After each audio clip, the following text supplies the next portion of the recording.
आम्ही स्वामी समर्थ दर्शनाला गेलो. भावांनो, एकदा खरंच आता एंट्री होत आहे. आता हे गणपती बाप्पाचे दर्शन झाले आणि आम्ही मध्ये प्रवेश करत आहे स्वामी समर्थ यांचे दर्शन करायला. आणि त्र्यंबकेश्वरमध्ये एवढा छान मंदिर आहे ना, आपण एकदा जर मंदिरात गेलो की एकदम आनंद होतो. आणि समोर स्वामी समर्थ बाबा यांची मूर्ती दिसतात. हे बघा, स्वामी समर्थ बाबा यांची मूर्ती एकदम छान आहे आणि एकदम भारी, एकदम असं की मन तृप्त होतो. आणि दर्शन झाल्यानंतर आम्ही त्यांच्या पाठीमागे निघालो. हे बा, माझे बाळ दर्शन करत आहे.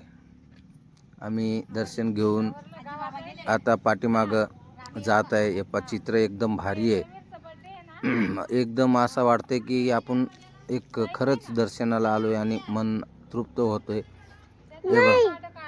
हे बा, माग गेल्यानंतर आई रेणुका मातेची मूर्ती 3.5 शक्तिपीठ बसवेल आहे. एकदम आनंद होतो. ते पहा, विठ्ठलाची मूर्ती, आई रेणुका मातेची मूर्ती. हे बघा समोर एकदम कोल्हापूरची महालक्ष्मी. हे बघा.